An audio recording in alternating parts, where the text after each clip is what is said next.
Take your shoes off.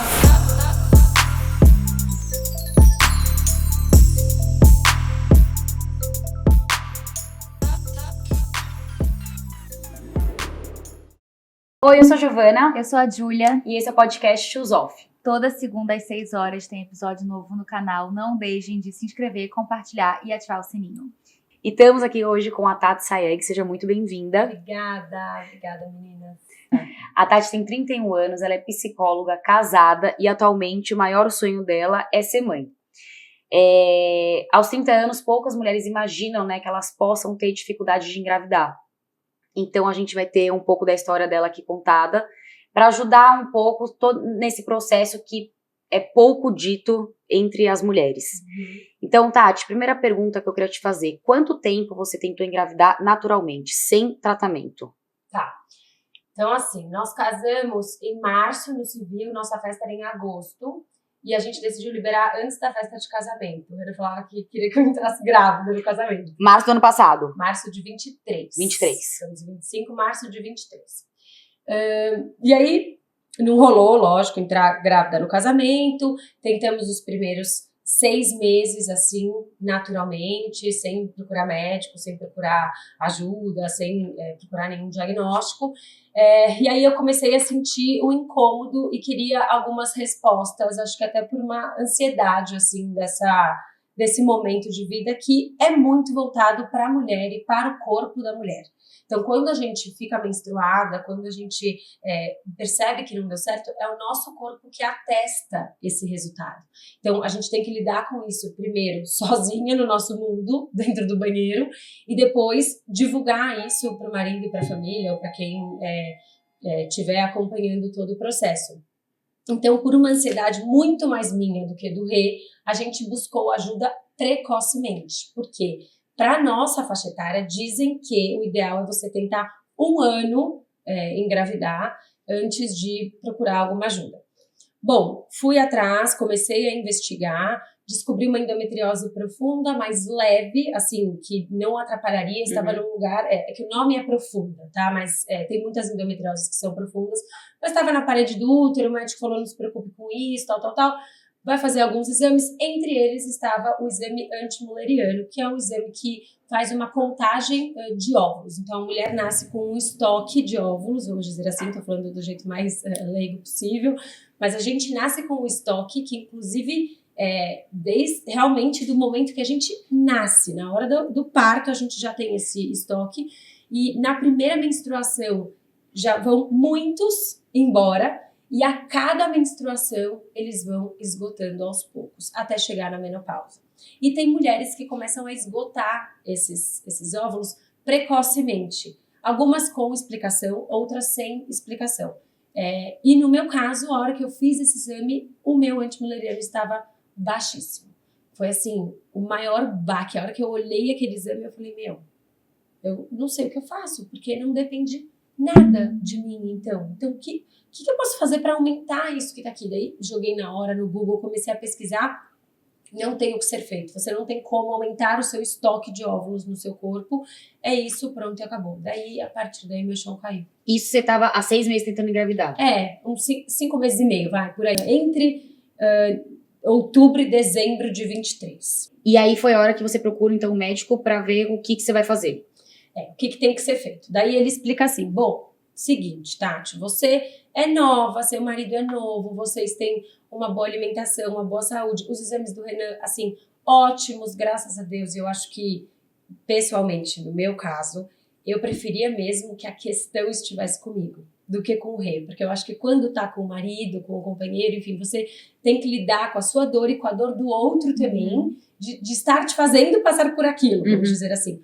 No meu caso, era ele, ótimo, perfeito, me dando força para enfrentar uma coisa que teoricamente estava comigo, dentro de mim.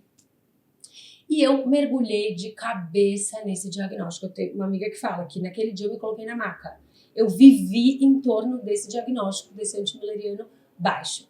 E o médico disse, falei, o que tem para fazer? Ele falou, você é nova, sua saúde é boa, tá tudo certo. Muito provavelmente o seu primeiro filho você vai ter natural. Dentro do prazo de 1 ano, vai acontecer naturalmente. O seu segundo, terceiro filho, daí eu já não sei. Seria melhor você congelar. A gente tinha uma viagem marcada para dali alguns dias. Falei pro Renan, esquece viagem, a gente vai congelar agora. E aí o processo de congelamento, ele é um processo simples, né? Rápido, simples que eu digo de calendário, de cronograma, ele é muito rápido. Quando você decide fazer em um mês e meio, na janela de um mês e meio, você já tomou medicação, já tomou a injeção, já fez a captação, já sabe quantos óvulos congelou. Então a gente aproveitou esse finalzinho de ano para fazer o primeiro tratamento, que foi o congelamento de óvulos. Como é que funciona isso? É só uma vez, assim? É uma injeção, aí você coleta e acabou? Porque tem que são algumas injeções, não são? Sim, são algumas injeções. São injeções vinculadas com remédios via oral, e cada médico tem o seu método para fazer isso. Então, não é, pelo que eu entendo, uma ciência exata. Ele analisa vários fatores, sua idade e tal, e faz diferentes estímulos, né? Foi o que me explicaram na época. Então, ele entendeu que eu precisava de um estímulo X, e durante o período de estímulos, ele me deu tantas injeções e tantos remédios via oral. Daí o Rê foi assim, mega parceiro e presente. Eu não me dei nenhuma injeção. Ele estava em casa todos os dias na hora da injeção. Me deu todas as injeções, até o dia que a barriga começa a ficar uma coisa, assim, o seu corpo fica desconfigurado. Desconfigurado. Por conta da quantidade de hormônio. Por conta da quantidade de hormônio. A sensação é uma barriga de grávida, e aí é pior ainda, porque tem o formato da barriga de grávida. Então você se olha no espelho, parece que você tá grávida. Só que não, você tá fazendo um tratamento para retirar os seus óvulos. E tem uma conotação diferente quando você faz porque você precisa, ou quando você faz porque você quer proteger e se postergar o seu plano. Né? Então, quando você é jovem, saudável, não sabe se quer filho agora, quer deixar isso para o futuro, e aí você marca o seu congelamento, é quase que um prazer em fazer isso. No meu caso, foi assim, a coisa mais difícil, uma das coisas mais difíceis que eu já fiz na minha vida, porque eu não queria estar fazendo aquilo. Eu não queria, de forma alguma. Era como se eu não fizer isso, eu não vou conseguir ter filhos. Então, tudo estava dependendo, na minha cabeça, tudo estava dependendo desse congelamento. Bom, fui pro dia, lá depois da barriga inchada, me sentindo super mal, enjoada, irritada. Teve um dia que o Renan estava com a cabeça no lugar errado, no dia errado, porque ele falou alguma coisa que me irritou, eu dei um chute na cara dele. Mexe muito com as emoções, né? Com o sentimento, com tudo, muito, né? É como se... bom, você toma realmente uma injeção de hormônio e aí um pico muito grande. E eu me lembro que esse dia, assim, eu olhei e falei, nossa, que sorte que a gente tem um relacionamento tão bom e tão saudável, e que só fortaleceu, porque ele levantou depois desse chute, que hoje a gente dá risada, conta e tal, mas no dia foi bem intenso.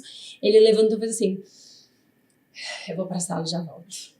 Falei, não vai pra sala. Então, foi um momento muito tenso, assim. No dia de retirar, super tranquilo. Você entra, toma sedação, vai para uma salinha, você nem vê o que está acontecendo, retiram. E aí começa também a segunda parte da aflição. E eu sempre falo assim, que quando você vira a chave e fala, eu quero tentar engravidar, você vai para um novo mundo, um novo planeta, que quem não está vivendo nem sabe que esse planeta existe. E quando você começa a perceber que você não está conseguindo engravidar, aí o planeta é muito diferente de tudo que você está acostumado. Que hora você percebeu isso? Não tô conseguindo. Quando eu peguei esse exame, eu já me vesti desse exame. Entendi. Hoje, assim, graças a Deus, eu tenho um processo de cura e de fé e de muita ajuda que eu consegui me desassociar desse resultado. Eu estou vivendo uma nova fase. Mas naquele momento, eu já me coloquei nesse lugar de eu não consigo. Você acha que se você não tivesse colocado nesse lugar, teria tido algum outro resultado? Acho que sim. Acho que sim. Bom, eu como psicóloga tenho total consciência, né, do quanto a nossa cabeça saudável, boa e otimista, ela traz resultados reais e muito significativos, né? A partir do momento que você tem uma certeza no seu coração que você não vai conseguir através de um resultado de um exame, aí não tem nada que possa ser feito. E eu fui para um lugar horrível. Daqui a pouquinho na história eu começo a tomar antidepressivo. Fui ali pro pior lugar que eu poderia ter ido. Algumas pessoas me perguntam, você teria feito esse exame? E eu acho que eu não teria feito esse exame. Hoje, se eu tivesse Se eu pudesse voltar atrás, é claro que tudo faz parte do processo e eu tô onde eu tô hoje por conta desse exame também, mas eu não queria ter visto esse resultado, não naquele momento, porque acho que isso influenciou muito. Você chegou a perguntar para outros médicos sobre o que esse resultado, esse exame geraria em você, para você ter outras opiniões? No dia e na hora, jamais. Para mim, aquilo era a coisa mais certa do mundo. Eu segui todas as indicações do primeiro médico que estava ali me auxiliando. Posteriormente, a minha sogra é uma pessoa que fala muito desse exame, assim, ela não aceita esse resultado, sabe? E ela me incentiva a perguntar, pesquisar e falar com outros médicos, e muitos disseram, calma, esse exame não significa nada, tem outros vários fatores que a gente precisa olhar. Então, sim, eu acho que é uma combinação de você pegar os seus resultados, né, de forma alguma desencorajar alguém a fazer um exame que é tão importante e que é tão falado por todos os médicos. Mas quando você recebe esse diagnóstico, tenha calma. Tenha calma e pesquise e combine outros fatores da sua vida para começar a tomar suas atitudes. Então, aquele congelamento foi um congelamento precipitado. Foi um congelamento com pressa. Foi um congelamento assim... Você não teria feito o congelamento naquela época? Eu não teria... Acho que com aquele resultado eu teria tido mais calma, ido em outras opiniões e provavelmente ninguém ia falar pra mim, cancela sua viagem de ano novo pra congelar. Ninguém ia me dizer isso. Eles iam falar, Tati, o seu estoque de novembro vai ser o mesmo de dezembro, que vai ser o mesmo de janeiro. Isso foi uma instrução do médico, então? O médico combinado com a minha ansiedade. Sim. Eu pilhei, ele está ali pra isso, embarcou na minha... Não, você quer? Vambora, vamos fazer, e é isso. E o Rê, assim, teve uma vez nesse processo todo que ele me brecou. Uma vez, um pouco mais pra frente, que ele disse, não, agora isso não vai acontecer. De resto, tudo que eu solicitava como mulher, com esse desejo de ser mãe, e vendo o desejo dele de ser pai, mas ele é outra vibe, assim, ele é muito calmo, ele sempre me apoiou. Então, eu tenho certeza que eu fui a pessoa que fez esse processo acontecer. Aí... começa, de fato, a parte sensível da coisa, que é quando você capta os seus óvulos. Tinha uma amiga fazendo na mesma época, assim, que eu, e ela é um pouco mais velha do que eu, e a gente foi trocando os resultados e tal, e ela fez a captação um pouco antes, uns 2, 3 dias antes, e ela captou, tipo, 24 óvulos, que é um número maravilhoso. Via de regra, até onde eu sei, a cada bebê que você quer ter, você precisa ter no mínimo 8 óvulos congelados por trás de cada bebê. Então, a pessoa vai fazendo as contas de quanto filho quer ter e vai congelando para ter esse estoque, uma reserva segura, vamos dizer assim. Porque não é todo óvulo congelado que se leva o bebê para casa. Sim. Pelo contrário, aí tem uma trajetória que poucas pessoas sabem, que é uma trajetória longa e intensa sobre o dia que tira até se transformar num bebê. E aí, nossa, que legal, 24, que máximo. Bom, daqui a pouco vai chegar o meu dia, tal, né? No dia que eu vou tirar, 6. Eu vou lá, 30 anos, saudável, né? 6. E você já tá comparando com a tua amiga também, né? Já tava comparando com a minha amiga. Assim, comparação é a palavra que mais apareceu no início do meu processo. Comparação. Tudo no mesmo dia. Tati, tudo bem? Tô te ligando pra dizer que você conseguiu retirar 6 óvulos. Desses 6 óvulos, apenas 5 estavam bons para congelar. Bom, aí já tem um luto. Nesse momento, você fala, eu já perdi um dos bebês. A sensação é essa, um já não deu certo. Então você só tem 5, tá bom. Foram congelar. Daí tinha uma outra decisão que precisava ser tomada. Eles vão congelar fecundados ou sem fecundar? Qual que é a diferença? Fecundados é quando você capta o material genético do seu marido, do seu companheiro, e já fecunda sem a fresco, ou seja, antes de congelar, você faz a fecundação. Que é a que chama, que é o FIV, que é a fertilização in vitro, ou nada a ver? Que é a fertilização in vitro, exatamente. Então você faz a fecundação, né? Que é na proveta, antigamente era bebê de proveta, você faz a fecundação ali, e depois você congela. Qual que é a vantagem de fazer isso? Você já sabe se vai ter alguma incompatibilidade ali e quantos vão sobrar. Porque não é assim que todos os espermatozoides que chegam lá daqueles óvulos captados vão dar certo. Não, pode ser que não dê certo. Pode ser que eles cheguem lá e nenhum dê certo. E fala, você não tem nenhum para congelar. Então, o recomendado é sempre fecundar antes. existe um outro lado, que foi o lado que eu segui no momento, e que talvez essa seja outra etapa de arrependimento, e toda vez que eu colocar arrependimento aqui, eu sempre fico pensando que esses arrependimentos me fizeram chegar onde eu tô hoje. Então, nem coloco como arrependimento, mas eu teria feito diferente com a consciência de hoje. Tati, é o seguinte, você tem 30 anos, 29, acho que eu tinha na 29, você tem 29 ou 30, e se vocês se separam? Então, era isso que estava na minha cabeça. Muitas mulheres não querem fecundar pra não ter associado já o esperma do homem, né? Senão você tá vinculada a ele. Vinculado? Então, assim, o que você vai fazer? Você quer deixar todos? Tem mulheres que conseguem muitos, então elas fazem uma parte fecundado, outra parte sem fecundar. Eu tinha poucos. Então, também foi um momento muito nebuloso nas nossas vidas e na hora a gente decidiu juntos que nós íamos congelar sem fecundar. Mas foi uma decisão que até hoje eu não entendo por que ela aconteceu daquela forma, porque para os dois a certeza era que os dois queriam ter filhos. Mas juntos. tinham opiniões de pessoas, as pessoas opinavam ou vocês não pediam opinião para ninguém? Não, a gente não pedia opinião para ninguém. No máximo de família, os dois são abertos assim com a família, eu mais conto muita coisa. Uma amiga ou outra que eu falava, mas o médico ele me deu essas duas visões. E as duas visões elas fazem muito sentido. Então, e assim, se você não fecunda na hora, você tem a opção de fecundar depois. Então, me parecia ali uma opção mais segura, vamos dizer assim. Então, a gente decidiu congelar esses 5 sem fecundar, sem embrionar. Então, eram 5, mas não eram 5, eram 5. Eram 5 só óvulos, a gente nem sabia o que ia acontecer com eles quando eles realmente recebessem o material genético. Isso a gente tá ainda no final de dezembro 23, né? de 23. Tá. Bom, aí o Rê olhou pra mim, vamos esperar, o que você quer fazer agora?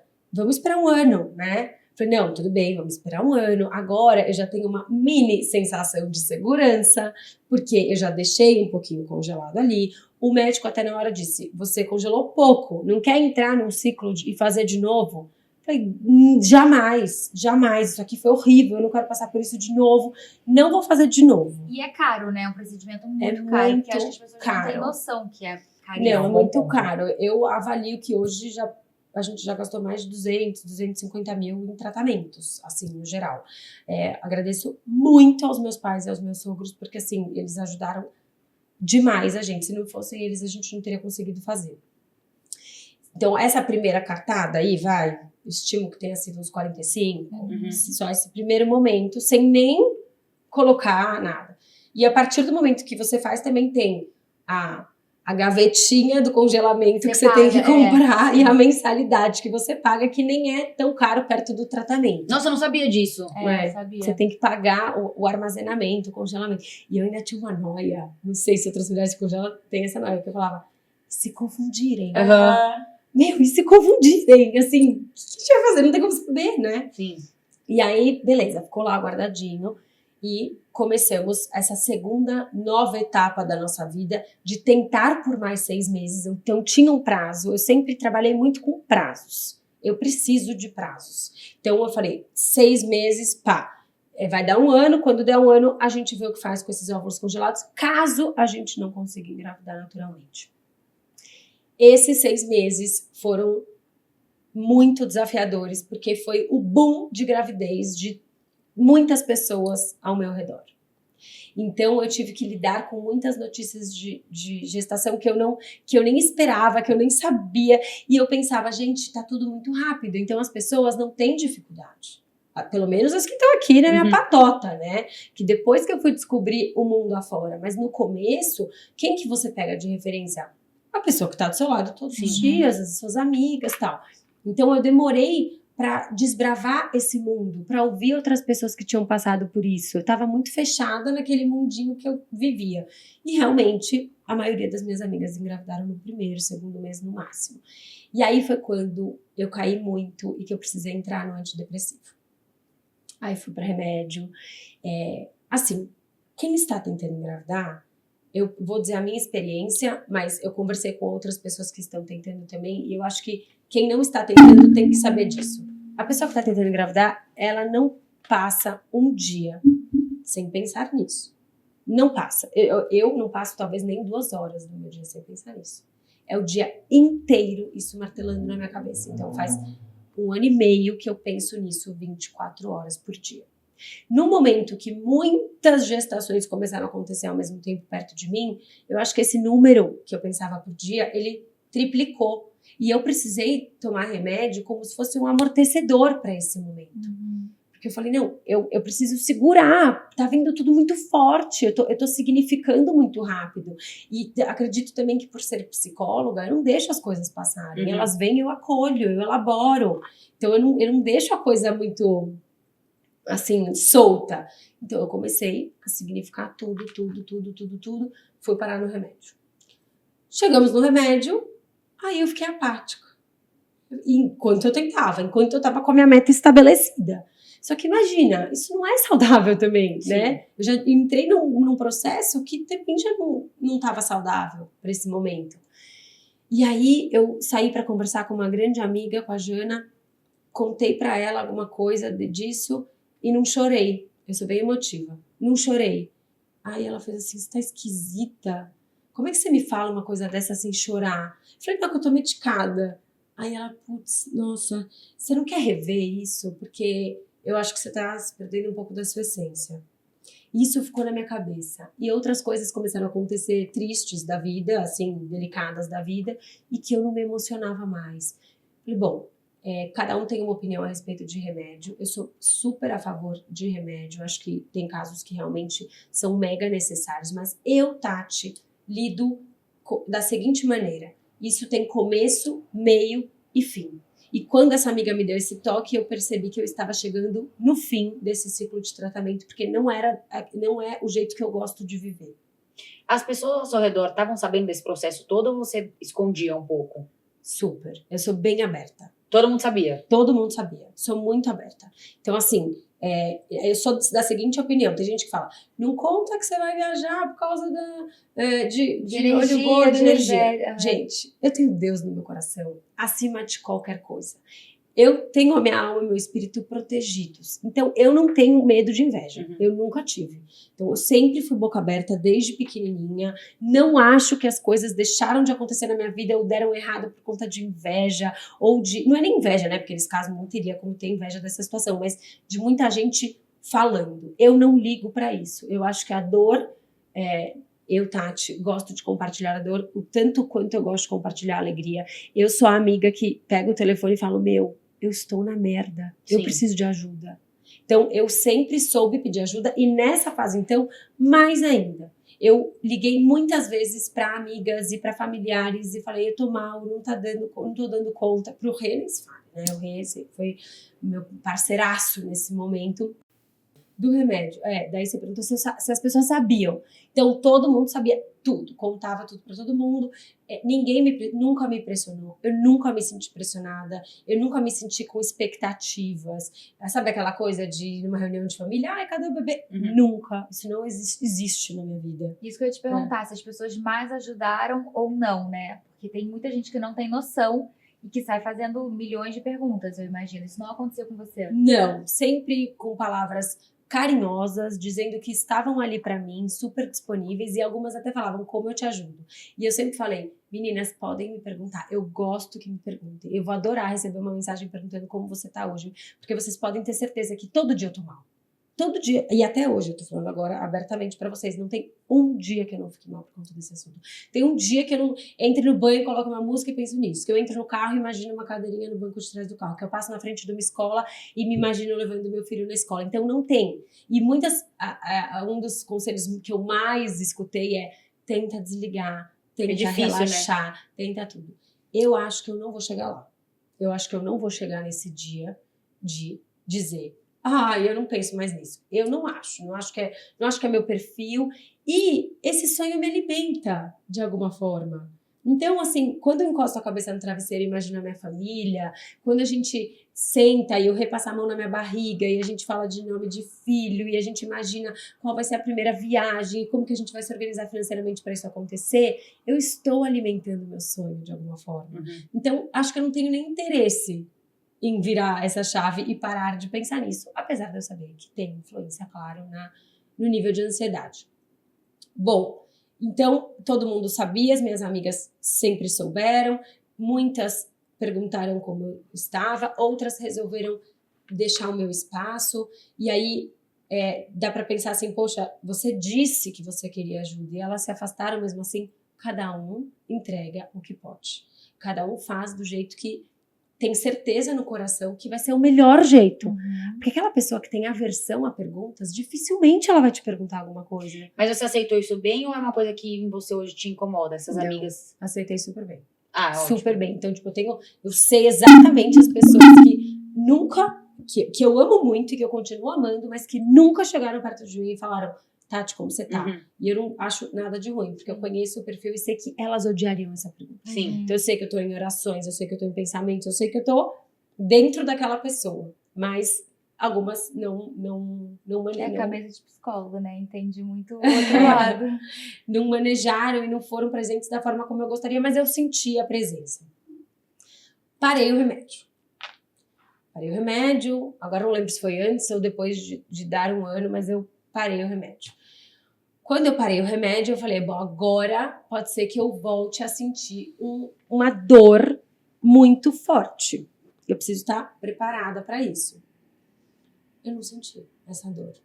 Porque o remédio psiquiátrico, ele tem uma coisa muito interessante, assim, quando você toma o remédio, ele te ensina a fazer novos caminhos.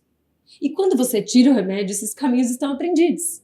Então, quando não é um quadro sério que você precisa a longo prazo, ou até para uma vida inteira, quando é para algo muito pontual assim, é bom porque o caminho já foi aprendido. Então, no meu caso, foi isso que aconteceu. Eu tirei o remédio, estou sem até agora, não acho que eu vou voltar a tomar e estou me sustentando aqui da forma como dá. Parei o remédio.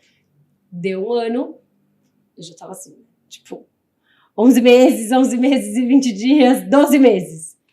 E aí, amor, deu 1 ano. E ele falou, agora vamos pegar os óvulos. E aí, então, deu 1 ano, falei, agora vamos apertar o play e eu não vou mais parar. Eu tenho uma dúvida leiga. Quando você congela os óvulos, ele tem tempo de validade ou você pode deixar lá anos se você quiser? Pode deixar anos. Ah, tem uma coisa legal para contar. Quando você congela, recebe uma ficha logo antes de você entrar pro congelamento. O que você vai fazer com os seus óvulos? Se os 2 morrerem, se você não quiser mais pagar a mensalidade, porque para muitas pessoas de diferentes crenças, aquilo já é uma vida, especialmente quando está fecundado. Sim. Então, é um relatório muito, assim, minucioso do que vai ser feito com aquele material. E foi um momento que eu olhei para o Reu olhou para mim e a gente falou, bom, vamos ter que pensar então, como é que a gente, o que a gente gostaria que acontecesse se a gente não estiver mais aqui ou se a gente se separar, o que vai ser feito? E a nossa cabeça é 100% doação. Seja fecundado, seja só os óvulos, seja o material genético dele, que no caso não congela, né? Mas a gente sempre olhou para esse lado que seria doado. Até a minha mãe falou, você devia ter doado pra mim. Eu falei, o que você ia fazer com o óvulo fecundado, mãe? Ela, não, mas não é assim, né? Também pelo mundo. Eu falei, mãe, mas tem gente que precisa. Tem pessoas que só podem ter filhos porque já tem óvulos de pessoas que estão doando. Sim. Então, assim, é cíclico, a gente precisa ter essa consciência. E até um dos motivos de falar abertamente sobre isso é porque tudo na vida é cíclico. A gente não tá aqui à toa. A minha história vai ajudar outras pessoas, a história de outras vai ajudar a minha. Então, eu acho que essa doação de óvulos entra nesse movimento que eu acredito muito e o Rê também. Bom, legal, vamos começar o processo. Gente, quando dei esse play desse 1 ano, FIV pra mim era uma coisa certa. Era o final da linha, eu sabia que era o final da linha, entre muitas aspas, o fundo do poço, vamos dizer assim, porque se você chegou lá é porque você já passou por muita coisa, mas não tinha opção de dar errado. Na minha cabeça ia dar certo, porque é FIV, gente, é medicina, tudo programado, máquinas, vai dar certo. Então eu já fui mais tranquila. Aí, mudamos de médico nesse meio do caminho, nada contra o meu primeiro médico, eu só acho que ele participou de um trauma na minha Sim. vida. E aí, quando você passa por um trauma, você quer desassociar tudo e todos que estiveram presentes naquele momento. Então, ele é um excelente médico, acho que ele teve uma conduta super correta comigo dentro das coisas que ele acreditava, mas eu precisava de um rosto novo. Então, me mandaram para uma clínica, que é a Clínica Huntington, que hoje é uma das maiores de congelamento e de fertilização e tal. Cheguei lá, super prático. É outra pegada, tá? Então, você tá indo para uma clínica para você fazer um tratamento, é muito diferente de você estar indo para um lugar para ter uma consulta com um ginecologista. É muito prático. Essa parte da fertilização é quase que mecânica. Não tem muito frufru. Então, a cabeça tem que estar boa para isso também. Não vai achar que vai ser, vem cá, qual é a história de vocês, há quanto tempo vocês se conhecem. Não, vem cá, quantos espermatozoides você tem, quantos óvulos você tem, as chances são essas e vamos lá, tá?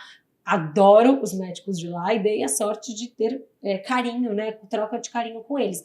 Mas é outro ambiente. A gente tá falando de um outro mundo.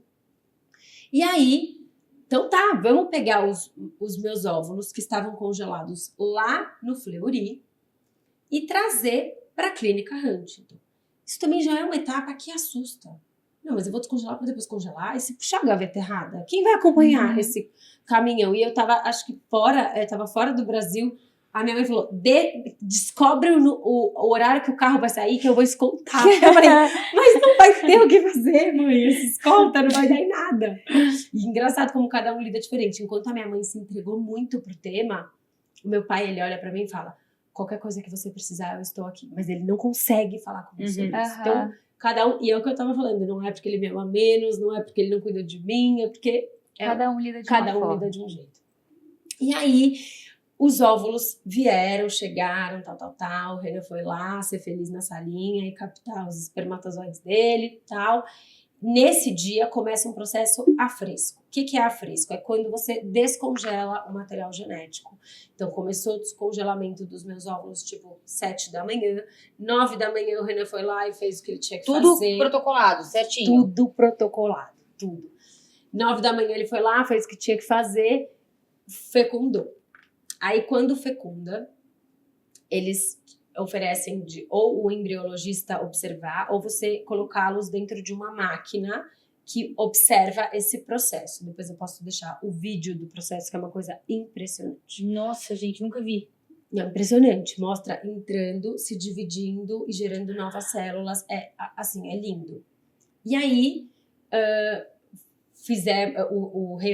fez o que tinha que fazer lá, fecundou. Quando fecundou, agora vão pra casa e a gente dá notícias, tá? Os 6 óvulos, né? Os 5. As 5. Porque um não tinha congelado. Sim. Os 5 óvulos, exato. Essa informação é boa. Os 5. E aí enquanto isso, como eles precisam ficar 4 ou 5 dias dentro de uma máquina, passando pelo processo para entender se eles vão sobreviver ou não, enquanto isso, eu na injeção. De novo, barriguda, chata, estressada. Então, assim, é insuportável, eu diria, insuportável. E aí, ficou lá e tal. Então, enquanto a minha sensibilidade estava num nível máximo, era um feriado, a gente foi pra praia, ligam no D1. Eles falam D0, D1, D2, D3, D4, D5. D5 é o dia da implantação. D0 é o dia que você fecunda. D1, oi, tudo bem? Tatiane Renan, aqui é a tal pessoa da Clínica Huntington, da embriologia, eu lembro até as falas, assim. A gente tá ligando pra dizer que nessa madrugada 2 não sobreviveram. Tá bom, aí você fala, eu tinha 5. 2 não sobreviveram no D1. Eles não falam sobreviveram, eu que tô falando sobreviveram, porque esse não é o termo com certeza que eles falam. Mas assim, 2 não vingaram, 2 não combinaram, sei lá eu. Aí, de novo, processo de luto.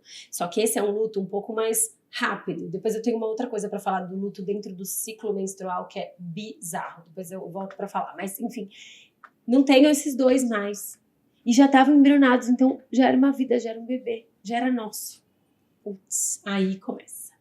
Só que você tem que ficar forte, porque ainda tem 3 na máquina. Então, vida que segue. Um olhando no olho do outro, amor, vambora. Tem mais 3. Tem 3, a gente só precisa de 1, né? Só que também entra uma coisa assim, já que eu tô fazendo, que venham 2, que venham gêmeos, né? Então, não então que fiquem 3, que fiquem 3, o que fiquem 2.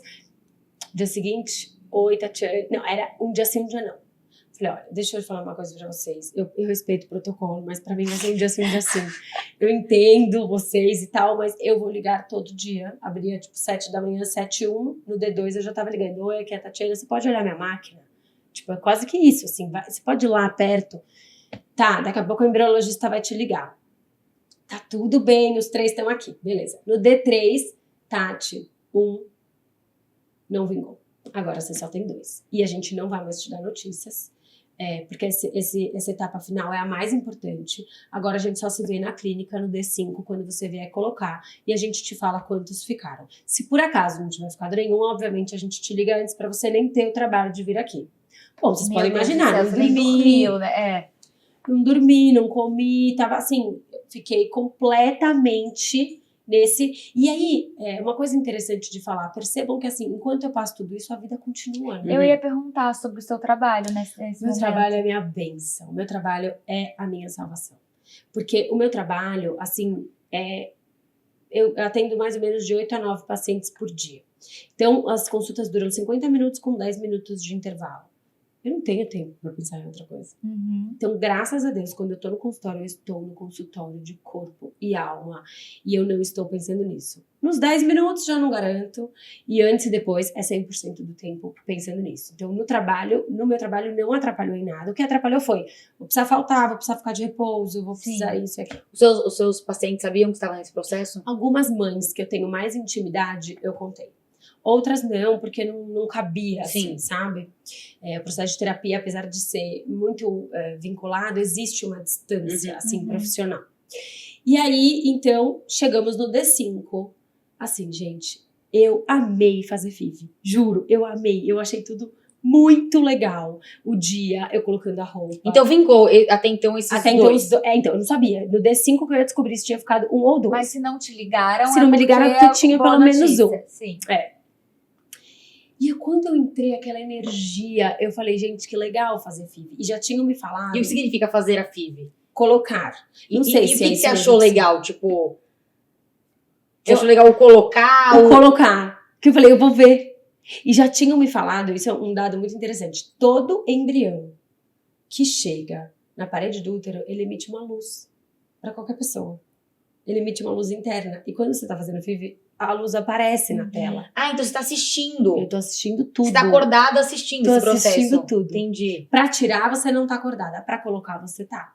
Então, parece que você tá indo ter o seu bebê. Tipo, é uma experiência muito legal. Eu tava muito feliz. Eu tenho um vídeo, assim, exato de todo o processo. Colocando a touca, colocando a roupa, deitando na cama. Daí tem um vídeo que é muito lindo, que ela chega com o iPad e ela fala assim, você quer ver quem tá aqui? Daí ela vira.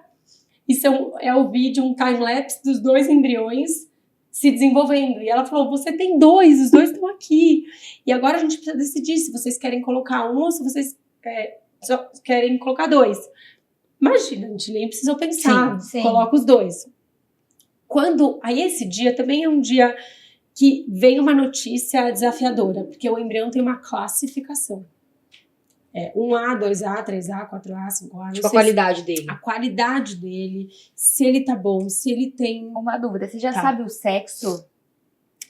Não é permitido saber o sexo, até onde eu sei. Mas na teoria eles sabem, eles só não podem contar isso? Eles não sei se sabem, porque assim, pra saber o sexo, tem que dar uma cutucadinha lá no embrião. Ou estudo genético, que essa etapa também é importante. Eles perguntaram se a gente queria fazer estudo genético. Quando faz estudo genético, que é uma cutucadinha lá no embrião para retirar o material genético e ver se tem alguma incompatibilidade, alguma doença e tal, ter essa previsão. Quando eles fazem isso, eles também descobrem o sexo. Então, eu acho que nos nossos, como a gente optou por não fazer o estudo genético, eles não sabiam o sexo. E essa cutucadinha pode atrapalhar? Pode, foi isso que o médico recomendou. Ele falou, olha, você já tem pouco. Eu acho que não precisa fazer, vocês são jovens, não tem ninguém na família com alguma coisa muito séria que vocês precisem investigar. Eu não recomendo cutucar. Falei, então não vamos cutucar. Aí tive uma conversa importante com o Rê. Amor, e aí, se vier, o que a gente vai fazer? Qual vai ser a decisão? E aí a gente entendeu que a gente ia aceitar o que Deus enviasse para nossa família, para nossa vida. Porque os dois confiam muito em Deus e a gente confia muito que as coisas estão super, super, super bem cuidadas. Então a gente falou, não tem a necessidade de fazer neles. Mas o médico falou, eu faria individual em vocês. Então, Tati faz o estudo genético, o Renan faz o estudo genético separados. Se tiver algo muito gritante, assim, que apareça no exame dos dois, aí a gente repensa. Tá bom, aí chegou a moça do Fleury em casa. Ah, tá aqui, exame de sangue. Aí isso já tinha feito tanto exame, gente. O que eu mais frequentei no último ano e meio foi laboratório, exame, hospital e farmácia. Então, eu dei o braço, fiz o exame, Renan deu o braço, 6 da manhã, aquela coisa. Aí ela, esse exame o convênio não cobre. Eu falei, tudo bem, vamos pegar o cartão. Renan saindo, falei, amor, deixa que eu acerto e tal. 12 mil reais. Eu falei, uau. 12. Gente. 12. 6 mil, né? 12 mil reais. Bom, estava feito o raio de exame, vamos embora.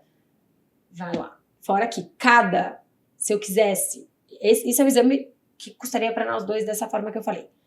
Para investigar, cada óvulo é 2.900. Cada óvulo. Então, se você tem 20 óvulos e você quer saber se algum, qual é o melhor de todos, você tem que... É 2.900 reais cada óvulo. Que isso. Estou dando dados da clínica que eu fiz. Pode ser que em outros lugares seja diferente, claro. Cada um, né, com a sua experiência. Então, a gente entendeu pela matemática e também pelo nosso desejo. A gente não sabia se aqueles iam dar certo. Então, vamos fazer a gente o estudo genético. Fizemos. Aí o resultado saiu. Eu falei, eu não vou abrir. Isso já tinha implantado? Não. Isso foi um pouquinho... Eu dei uma rebobinada na fita. Foi um pouquinho antes. Aí, fiz tal... Chegou o resultado do exame. Falei, não vou abrir. Não vou dar pra minha mãe abrir também. Aí liguei pra minha sogra. Eu falei, você vai receber o exame agora. Me ajuda. Ela é mais calma, assim, nesse sentido. Dá uma olhada. A minha irmã é médica, mas a minha irmã não se envolve em assuntos familiares, né? Ela sabe super separar isso. Aí minha sogra olhou e falou, tá ok. Né? Ela entendeu que tava ok, porque eu tinha duas coisas, o Rê tinha mais duas coisas, que é super normal ter, todo mundo tem alguma coisa que não é dominante, é recessiva, mas não é a mesma coisa que vocês têm. Então, acho que tá tudo certo. Aí o médico demorou um pouquinho para me responder, né? Ele também disse que tá tudo certo. Então, a partir daí, essa história da genética parou de nos preocupar. Nunca diga nunca, não sei se no próximo ciclo eu vou querer fazer estudo genético ou não, até porque a gente muda de opinião o tempo inteiro nessa jornada. Mas hoje acho que eu continuaria com essa decisão. Não fazer, não cutucar, entender quais são os desejos de Deus para a nossa vida e respeitar aquilo que já foi feito, que é o estudo genético dos dois, e tá tudo bem. Chegamos no dia. Eu feliz da vida, gente. Tava feliz da vida. Eu falei, amor, é isso. A partir do momento que... Porque quando você vem entrando, você tá grávida. Você tá grávida. Gente, tá lá. O seu embrião chegou no seu útero. Acabou. Pra mim, aquilo já estava como certo. Daí ele disse, espera 9 dias e faz o teste de gravidez. Bom, 9 dias que duraram a eternidade que vocês podem imaginar.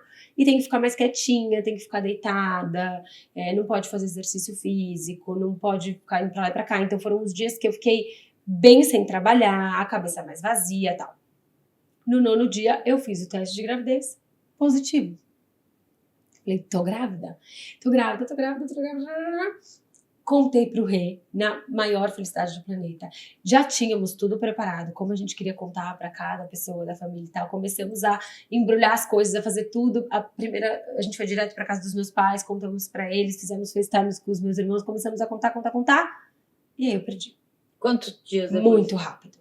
Muito rápido. Tanto que um dos médicos que eu fui, ele falou, Tati, você não pode nem falar que você teve uma perda gestacional. Tipo, nem evoluiu, né? Nem evoluiu. Você teve uma gravidez química. Entendeu? Talvez a concentração de beta no seu xixi era maior até do que era para ser numa urina comum e nem teria dado positivo. Mas para mim, não foi assim. Para mim foi um baque, eu perdi um bebê. E ele disse, você tem que contar essa história, o médico falou para mim, da forma que mais significar para você. Qual que é a forma que mais significa para você? Que você perdeu um bebê? Eu falei, sim, que eu perdi um bebê. Então tá bom. Então essa é a sua história. E eu acho que isso também para outras mulheres é muito importante de falar. Porque nem todo médico tem tato, nem todo mundo tem acesso a ter uma equipe que vai te tratar com a dignidade, com o carinho que você merece nesse momento, que é o mais vulnerável da sua vida. E tem pessoas que podem te dar essa notícia da forma mais cruel possível, assim, da forma mais fria do mundo. Então, é isso que ele me disse, assim, mudou a minha história, dele legitimar a minha perda. Você quer falar que você perdeu um bebê? Fica à vontade. Você pode dizer isso porque, sim, na sua história fez sentido. Então, eu digo isso, o Rê já fala, tivemos uma gravidez química. O que combina para cada um. E aí, depois desse dia, eu fiquei mega desacreditada. Achei que as coisas não iam acontecer, não iam fluir. E uma amiga até me perguntou, que você tem medo do quê? Eu falei, eu tenho medo de não dar certo. Você acredita que pode não dar certo? Sim, eu acredito que pode não dar certo. Você acredita que pode ser que você não seja mãe? Sim, eu acredito que pode ser que eu não seja mãe.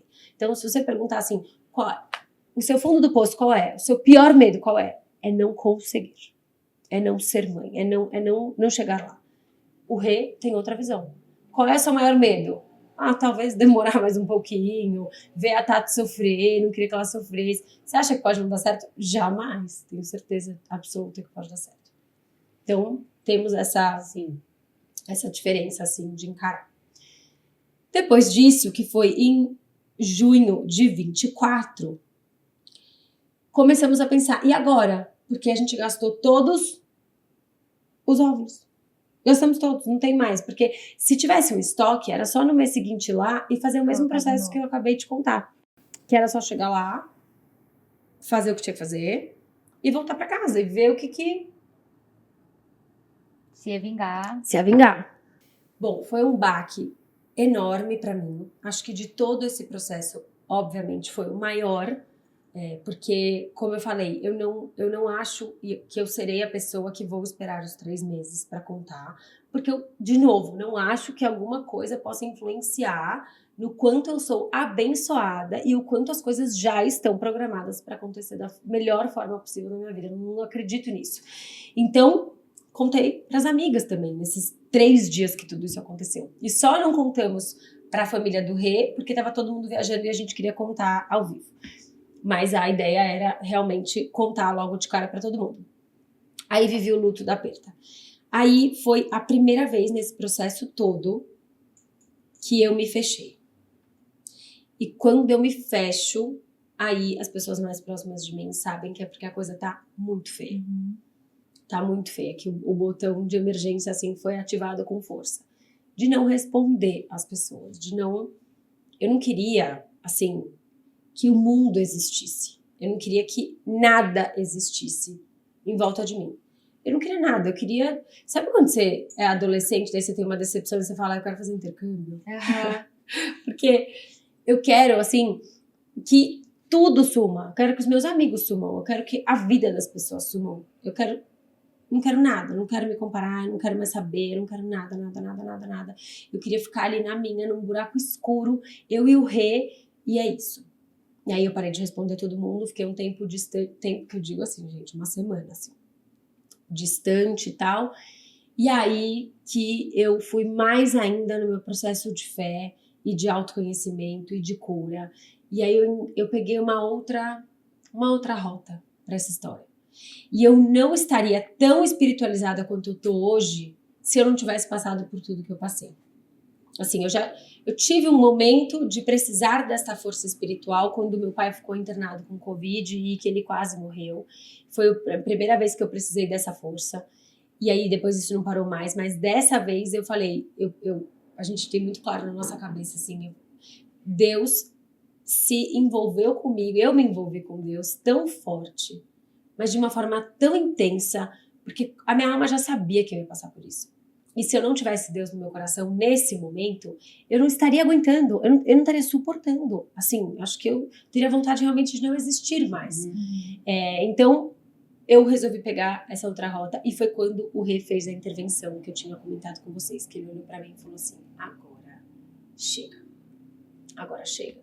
Não quero saber de FIV, não quero saber de inseminação, eu não quero saber de coito programada, porque assim, eu não contei também, mas no meio disso tudo, existem menores tratamentos que são feitos por muitas pessoas. No meio desse processo, enquanto você não faz grandes tratamentos e que dependem também de grandes investimentos, você tem outras coisinhas para fazer no meio do caminho. Então o médico fala assim, esse mês você tenta tomar um remedinho que vai estimular mais a sua ovulação. Esse mês você vem aqui fazer ultrassom e eu vou te dizer exatamente o dia que você estará ovulando, porque para quem não sabe, o óvulo é liberado e ele fica de 12 a 36 horas disponível para ser fecundado. E nada mais. Então você tem uma chance de 12 a 36 horas no mês para isso acontecer.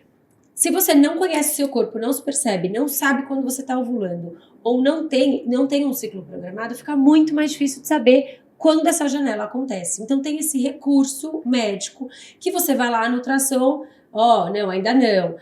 Agora não, agora tá para romper. Então você namora hoje e você namora amanhã. Então, isso a gente também fez vários meses durante esse processo. Eu coloquei aqui os tratamentos maiores, porque eles são mais, mexem mais com a gente. Mas várias outras vezes a gente tomou remédio pra... A gente não, isso é muito importante também de falar. A mulher toma tudo. Uhum. É a gente que toma todos os remédios. É o nosso corpo que sofre com esse processo. Eles só precisam ser felizes no potinho. De resto, eles, os homens que estão com a saúde relacionada à fertilidade ok, que não precisam de tratamento, quando nesse processo eles estão envolvidos, eles não precisam fazer nada, absolutamente nada. Então, a cada vez que eu falo tomamos remédio, sou eu tomando remédio. E aí, tudo, o corpo engorda, a cabeça pira e tal. Beleza, então vários outros meses a gente fez esse tipo de tratamento. Teve até uma vez que a gente estava em Campos do Jordão, os dois acabados de sono, colocamos despertador. É hora. Era meia-noite de um sábado para um domingo. Amor, acorda aí, vamos embora. E isso também tem que tomar muito cuidado para o relacionamento não ficar baseado nisso. Porque durante muitos meses foi isso que aconteceu. Era uma semana tendo relação todos os dias e 20 dias descansando. Sim. Porque você não aguenta. E fica só nisso. Mas, de novo, fico muito feliz porque eu vejo que poderia ter dado tudo muito errado.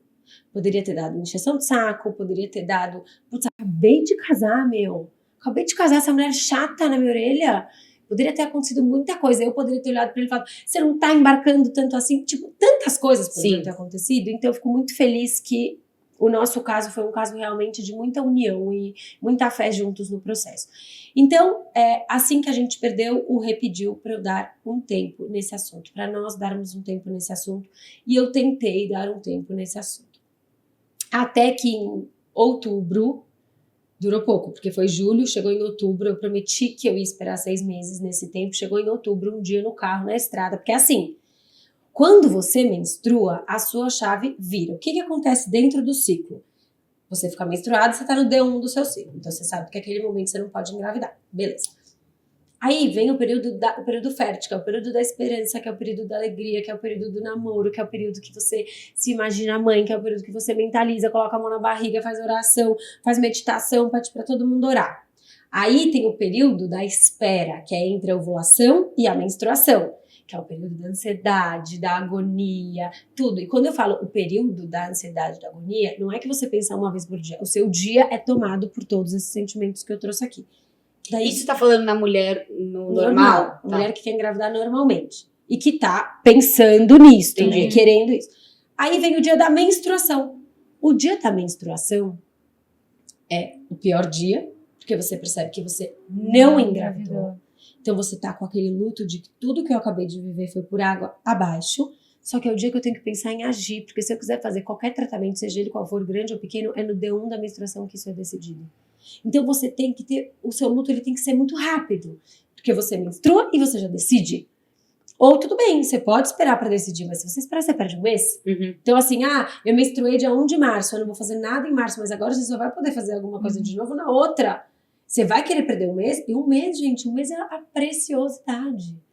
Eu tô o quê? Há 20 meses pegando testes negativos. Então, cada mês importa muito. E aí, teve um mês em outubro, no meio desse processo, que eu estava muito, assim, entregando pro Rê essa decisão. E aí, em outubro, eu estava indo para uma festa de aniversário de criança. E foi o dia que eu menstruei. Eu falei, eu quero fazer alguma coisa esse mês. Ele, jura? Você quer muito? Eu falei, quero. Ele falou, mas pode não ser a FIV, porque a FIV mexe muito com você, e eu acho que você precisa descansar, a gente precisa desse momento. Eu falei, vai ser inseminação. Eu decidi. Liguei pro médico, Oi, doutor, eu quero fazer inseminação esse mês. Tá bom. Então você pede, gente, diz que delivery, você pediu, tá lá, o que E você como é que quiser é o fazer. processo da inseminação? O processo da inseminação é assim, começa o remédio. A gente tava até numa estrada indo pro seu aniversário, ele já falou, já para, já compra o remédio. Paramos na farmácia, compramos o remédio, começa o remédio. Aí um remédio, que eu não vou lembrar o nome nem a função, mas é pra estimular a ovulação, para você ovular mais do que normalmente você ovularia, porque vai um óvulo só para o campo de batalha, para ser fecundado. Então as pessoas têm um filho por conta disso, ou quando vão 2, pode ter gêmeos, enfim.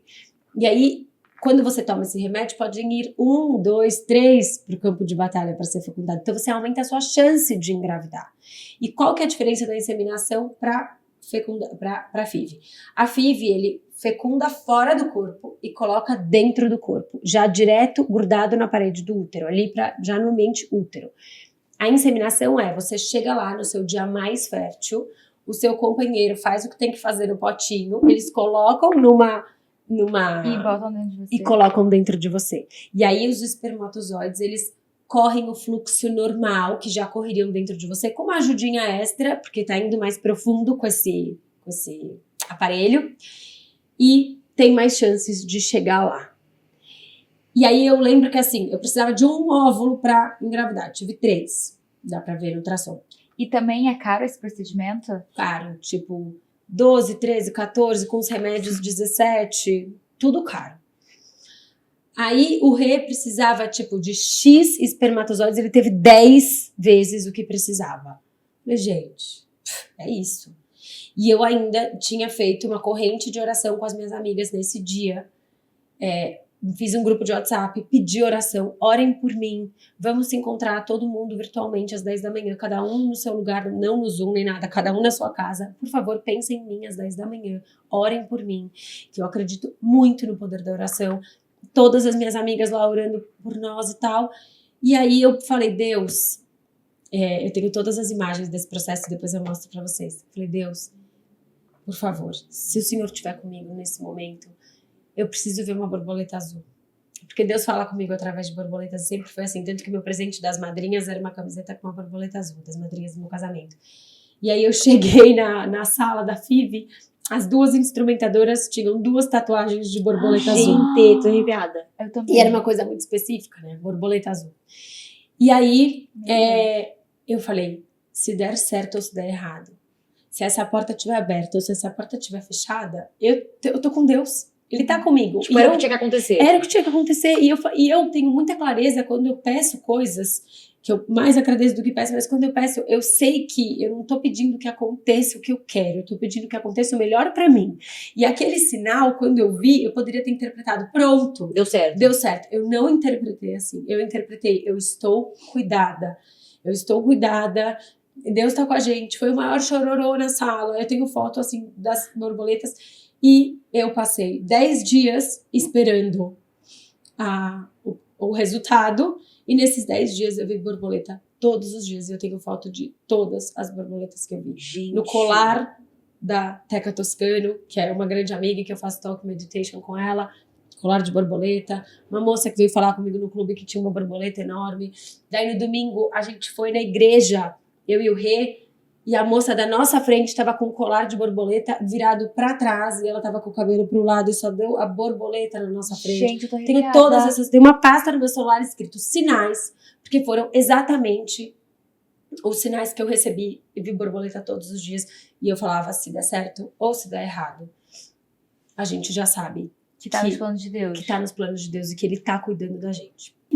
Chegou no dia, fizemos o teste de gravidez. Não é só o teste de gravidez que você faz o teste de gravidez com a progesterona, com o estradiol, porque se a progesterona tá baixa, você já começa a colocar uma progesterona via vaginal. É uma coisa mega complexa, não é só o teste, é todo um entorno.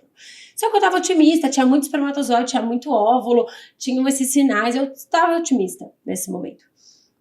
E aí, deu negativo. E de novo eu fui para aquele lugar. Aí eu me lembro que eu fui pro sofá, me taquei, eu rastejava, me rastejava no sofá, assim, me rastejava. Me taquei no chão, comecei a chorar. Aí o Rei falou assim, se troca, que a gente tá indo pro Makoto, que é o meu restaurante preferido. Se troca que a gente tá indo almoçar. Eu falei, que se troca? você tá ficando louco, eu acabei de pegar o teste negativo. Ele falou, amor, a vida continua. A gente já sabia que Deus estava com a gente em todo esse processo. A gente viu borboleta todos esses dias. Se troca e vamos lá. Bom, descemos para almoçar no meu restaurante preferido nesse dia. Meu astral já tava outro. Porque, gente, a gente fica forte. A gente não passa pelos desafios da vida à toa. Eu sou outra mulher, eu sou outra pessoa. Aquela mãe que eu seria 1 ano e meio atrás, acabou. Aquela Tatiana nem existe. Aquela esposa que eu era 1 ano e meio atrás não tá mais aqui. Eu sou uma pessoa muito melhor hoje. Tenho certeza absoluta disso. Então, quando eu desci, eu já desci com outro ânimo. Eu já desci, vamos tomar uma caipirinha, vamos comer o japonês, vamos conversar, vamos viver a vida, vamos seguir. Aí, quando eu desci, o rei é super certinho com essas coisas de trânsito e tal. Ele falou, vamos atravessar a rua, e me puxou pra atravessar no meio da rua. Eu falei, amor, vamos atravessar na faixa. Ele falou, não, vamos atravessar aqui. E passamos. Quando a gente passou, uma mulher grávida na minha frente, a primeira pessoa que eu vi. Quando eu dei a volta, ela passou por mim, a gente deu a volta atrás dela, a mulher grávida ficou na minha frente, eu fiquei atrás, de repente, o que ela tinha no braço? Borboleta. Uma borboleta e um cérebro. Meu Deus. Tipo, a emoção e a razão ali na minha cara. Eu tenho foto de tudo isso que eu tô falando pra vocês. Todas as fotos. Falei, é isso. E nunca mais vi borboleta. Tipo, nos outros dias. Sim. Nada apareceu. Então, agora, o que tá acontecendo agora? Isso foi em outubro, super recente. Poderíamos entrar numa nova bateria de coisas? Poderíamos. Daria pra gente fazer tudo acontecer. Inclusive, esse anjinho aqui tem uma história muito linda, que meu sogro deu de Natal. E aí, ele deu, representando o bebê que vai chegar, e um vale-FIV. Pra nossa próxima vez que a gente quiser, a gente sabe que a gente pode contar com a ajuda dele pra pagar, né, esse próximo tratamento. E então, poderíamos continuar assim, logo de cara, já tentar mais. Mas eu falei, eu preciso passar o meu fim de ano em paz.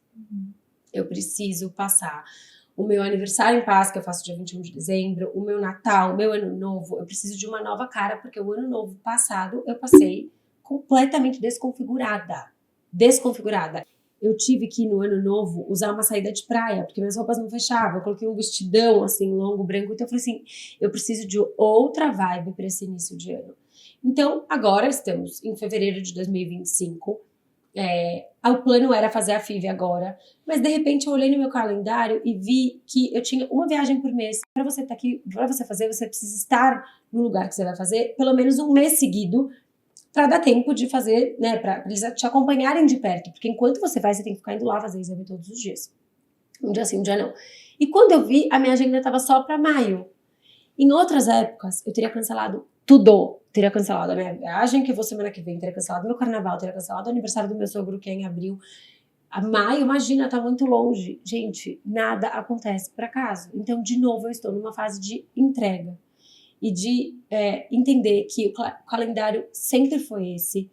Eu sempre digo pra todo mundo, Deus não tem plano B, só tem plano A. É a gente que faz o plano B, o plano C, o plano D, mas o plano A dele é infalível. E já fazia parte do plano A dele tudo isso que ia acontecer no meu semestre. Então, hoje, pela primeira vez, eu tenho tranquilidade em falar que eu não abri mão da minha vida por isso. E que eu estou num mês vivendo a vida como ela tem que ser vivida. Estamos agora nessa fase de esperar tudo passar para depois pensar em tratamento. Então, agora é assim que a gente tá nesse momento. Como vocês puderem perceber, não teve pauta nenhuma. Assim, Tati, 2 coisas que eu queria te perguntar.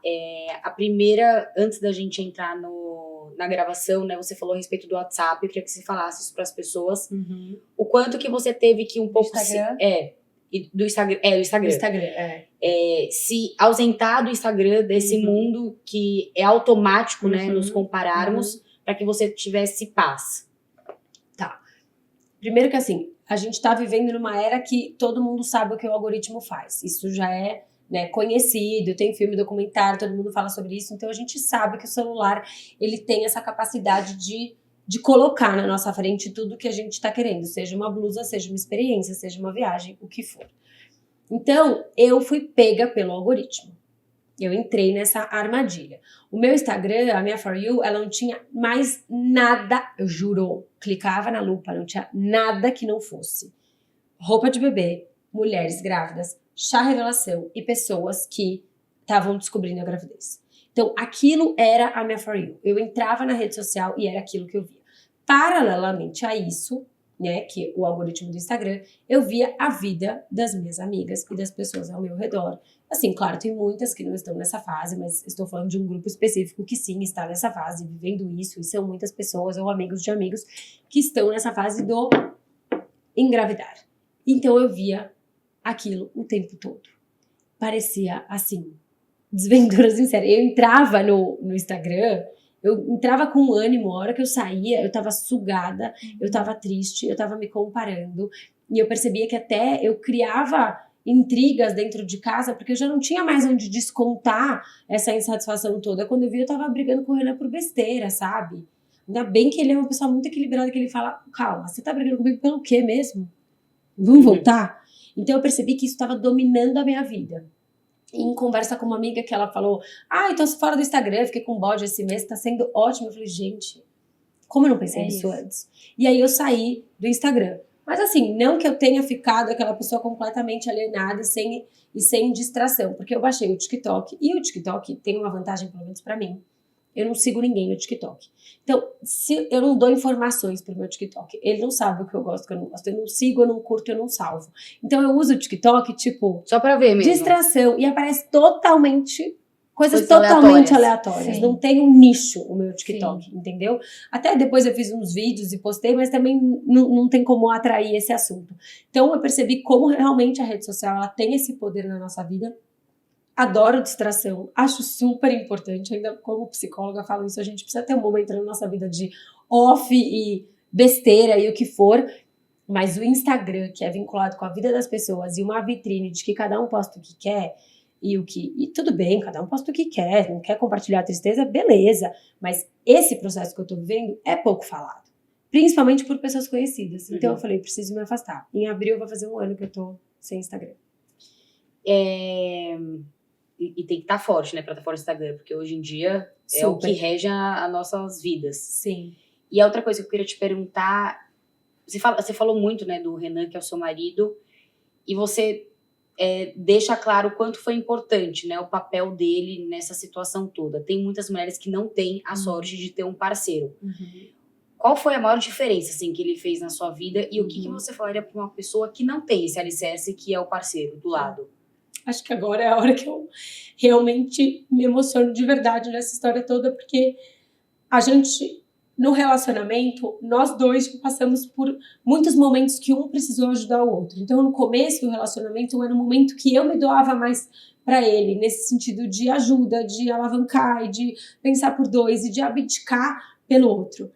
E agora, ele tá fazendo isso por mim.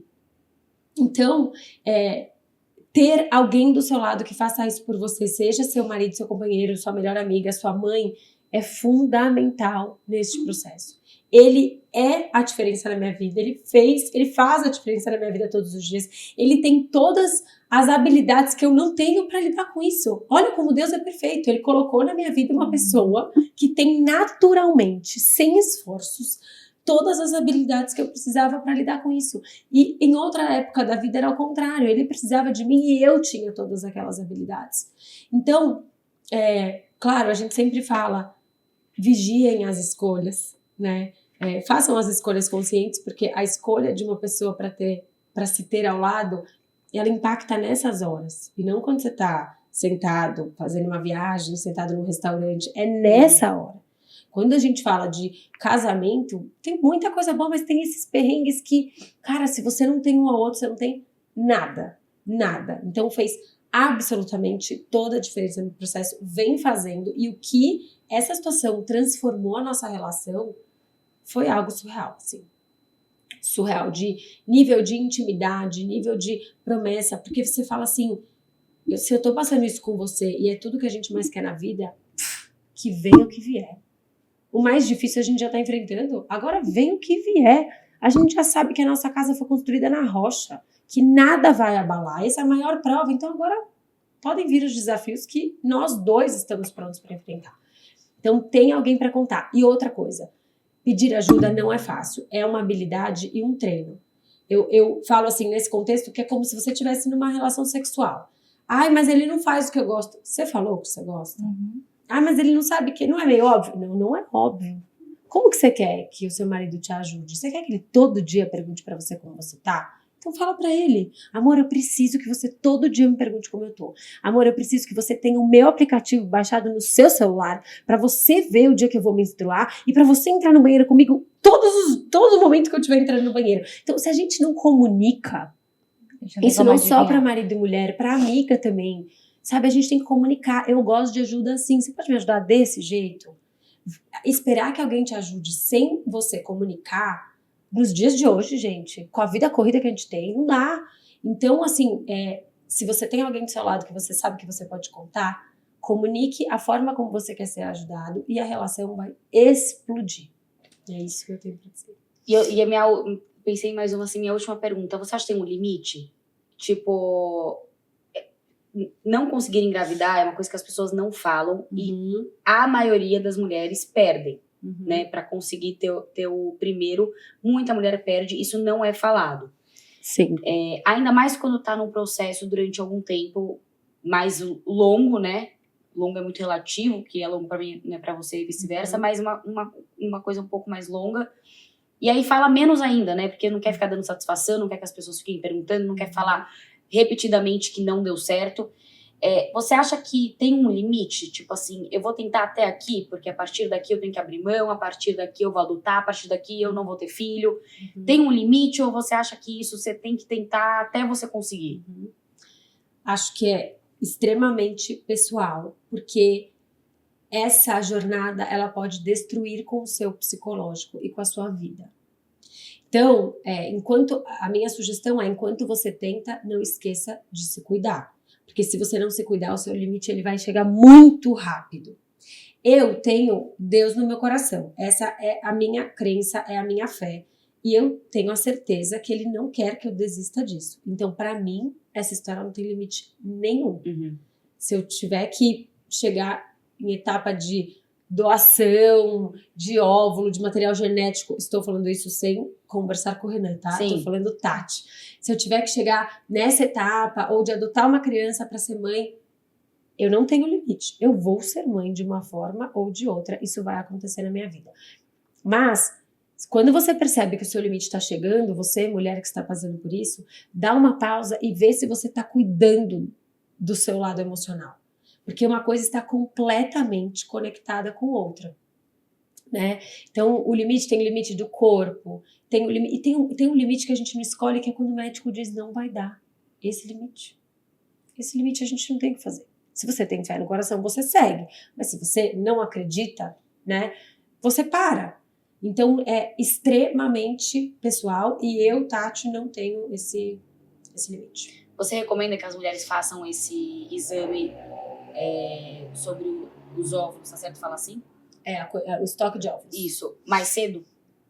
Então, muita gente que quer deixar os planos de engravidar e de construir uma família para bem mais tarde, já faz e já tem uma base. E hoje é muito falado, e eu não tenho nem propriedade de estudo para falar isso, mas eu tenho muitas pessoas em volta de mim que fizeram isso também, o congelamento para aguardar. Então, quem tá nesse cenário, que não quer agora, eu indico fazer. Eu, Tati, a minha opinião pessoal é fazer. Se você tem um perfil ansioso, se você já começou no D0 a olhar para todos os sinais e sintomas e tentar assimilar tudo, cuidado com esse exame. Esse exame, ele é traiçoeiro, ele pode te deixar na nuvem como ele pode te deixar no chão. Então, se você tem um perfil, assim como o meu, joga isso para o seu médico. Não deixa ele sem saber que isso pode mudar a sua trajetória. Olha, doutor, esse exame vai mexer com a minha cabeça. Será que não é melhor você abrir e me dar a conduta? Você acha que é por isso que os poucos médicos pedem esse exame? Não sei se poucos pedem. Uma nova pessoa que eu me consultei agora disse que não teria pedido.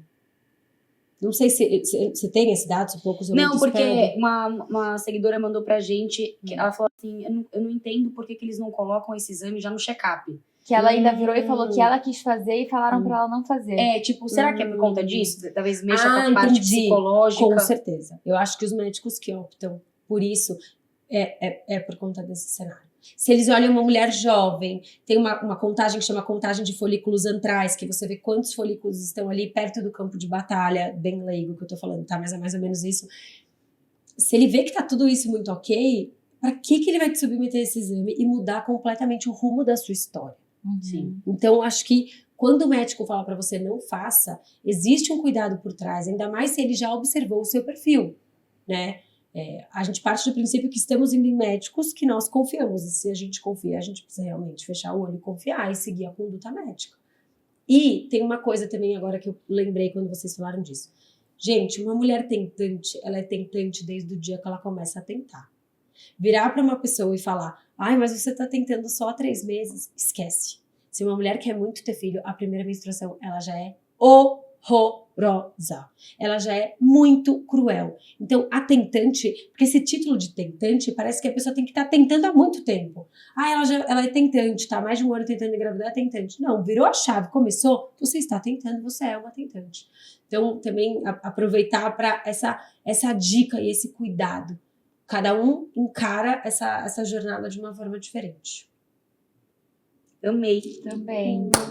Tati, muito obrigada, assim, do fundo do coração, do seu relato, da sua história, de estar aqui com a gente. É muito difícil ouvir uma pessoa falar tão claramente, assim, e só uma pessoa muito forte para falar tão delicado e fácil das fraquezas, né? Porque todos nós temos muito. Eu tenho certeza que você vai ajudar muita gente, tipo, muita certeza. Muito obrigada, de verdade, por estar aqui. E toda a sorte do mundo. Obrigada. Eu tenho certeza também que já deu certo. Obrigada. Vou voltar aqui barriguda pra Eu gente ia tomar um falar café. isso agora. Vai mesmo. Amém. Vai dar Obrigada certo. de coração, Tati. De verdade, Obrigada. a gente sabe que não é fácil falar disso. Então, obrigada pela sua coragem, pelo seu relato, por tudo. Obrigada, meninas. Quero muito agradecer esse espaço, porque isso que vocês fazem, assim, é um trabalho com muito propósito. E eu até faço uma brincadeira com os meus pacientes e fazia com os meus alunos, assim, se você um dia não estiver mais aqui, tá? Morreu, não tá mais aqui. Mas tem uma foto sua numa parede. Quando você olhar, quando alguém passar e olhar essa foto na parede, pelo que você quer ser lembrado? O que você deixou aqui? Né? Então, isso que vocês estão fazendo é o legado de vocês aqui. Vocês abrirem a casa de vocês, pensarem numa proposta que escala, que atinge muita gente, que fala sobre assuntos que pegam na alma, que as pessoas precisam ouvir. Isso é trabalho com propósito. Então, eu agradeço por estar aqui, muito, muito, muito, e desejo muita sorte e muito sucesso para o podcast de vocês. E uma última coisa que eu lembrei, os homens também sofrem muito e não falam nada. Se tem mulheres que não falam, os homens então mais ainda. Então, várias vezes eu dei toques para amigos do rei, quando a gente estava passando por situações difíceis. Se vocês acharem que é uma dica boa para ajudar os maridos de vocês, eles também precisam de acolhimento e carinho. Maravilhoso. Obrigada. Gente, não esqueça de curtir, compartilhar, comentar. Ela está sem Instagram no momento, mas eu vou colocar seu TikTok aqui, se alguém quiser te mandar alguma coisa. Tá bom, pode colocar, eu dou o meu arroba pra vocês. E aí vocês mandam mensagem pra ela. E com certeza, eu falo, espero que tenha ajudado alguém, mas eu tenho certeza que vai ajudar muita gente. Então, é isso. E até Beijo, até segunda-feira. segunda-feira.